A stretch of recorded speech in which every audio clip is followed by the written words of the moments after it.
చంద్రబాబు నాయుడు గారిని అన్యాయంగా జైలుకు పంపిస్తే దాన్ని చులకన భావంగా మాట్లాడినటువంటి కేసీఆర్ కుటుంబం కానీ, కనీసం కేసీఆర్ అన్నాళ్ళు చంద్రబాబు నాయుడు గారితో దగ్గర పనిచేసి కనీసం దాన్ని ఖండించకపోవడం వల్ల ఇవాళ కేసీఆర్ గారి కూతురు కవిత చేసిన నేరానికి జైలుకి వెళ్ళింది.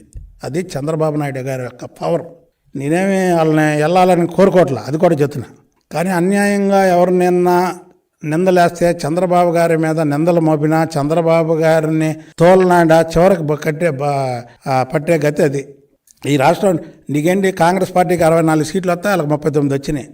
151 సీటు ఇక్కడ జగన్మోహన్ రెడ్డికి వస్తే 23 వచ్చినాయి మాకు. అయినా సరే ఇవాళ తెలుగుదేశం పార్టీ నిలబడింది. తెలుగుదేశం పార్టీ రేపు అధికారంలోకి రాబోతుందని ప్రతి ఒక్కరు చెబుతున్నారంటే చంద్రబాబు నాయుడు గారి పవరు. ఈ రాష్ట్రానికి చంద్రబాబు నాయుడు గారు కావాలనే ఈ తెలుగుదేశం పార్టీని అనేక రకాల మూత పెట్టేద్దాం, తెలుగుదేశం పార్టీని క్లోజ్ చేద్దాం అనుకున్నారు. ఎవరన్నా చేయగలిగే సత్తా ఉందా? ఎందుకు లేదంటే పేద ప్రజల ఆశీస్సులు చంద్రబాబు నాయుడు గారికి ఉన్నాయి. ఆయన నిత్యం పేద ప్రజల గురించి ఆలోచిస్తాడు. జగన్మోహన్ రెడ్డి అనే వ్యక్తి పేద ప్రజల్ని ఒక విరోధంలా చూస్తాడు.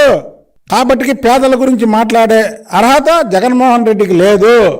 పేదల పెన్నిది ఎవరైనా ఉన్నారంటే ఈ ఆంధ్రప్రదేశ్ రాష్ట్రంలో పేదలందరూ చెప్పుకునే వ్యక్తి చంద్రబాబు నాయుడు గారు అనే తెలియజేస్తున్నా. చంద్రబాబు నాయుడు గారు వస్తే ఈ స్కీములన్నీ రద్దయిపోతాయి, పేదలకు అందే స్కీములు ఏమి ఇవ్వడు అని తప్పు మాట్లాడుతున్నావు జగన్మోహన్ రెడ్డి.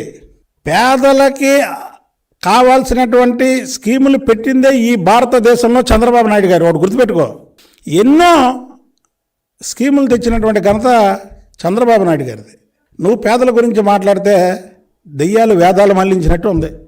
దెయ్యాలు వేదాలు మళ్లిస్తే ఎలా ఉంటుందో అలా ఉంటుంది. ఎందుకు నువ్వు చేస్తున్నావు బస్సు యాత్ర, చంద్రబాబు నాయుడు గారు బస్సు యాత్ర చేస్తున్నాడు. ఒక్కసారి నీ బస్సును చంద్రబాబు నాయుడు గారి బస్సు ఫోటోలు ఒక్కసారి జనాలు చూపించు.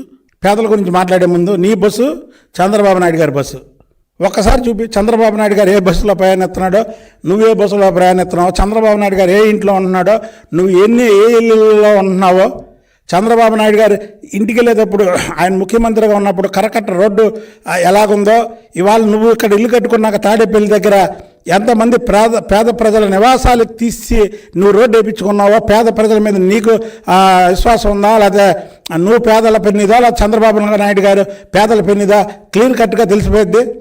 నీ ఇల్లు కట్టకముందు అక్కడ ఉన్నటువంటి ఫోటోలు, చంద్రబాబు నాయుడు గారు అక్కడ రాకముందు అక్కడ ఉన్నటువంటి ఫోటోలు, అలాగే ఇవాళ ఇద్దరు బస్సు యాత్రలకి వెళ్తున్నారు కాబట్టి చంద్రబాబు నాయుడు గారు బస్సు ఒక పక్క, నీ బస్సు ఒక పక్క పెట్టు. పేదల పెన్నిదంటే పేదవాడిలాగా జీవించడం కూడా తెలియాలి.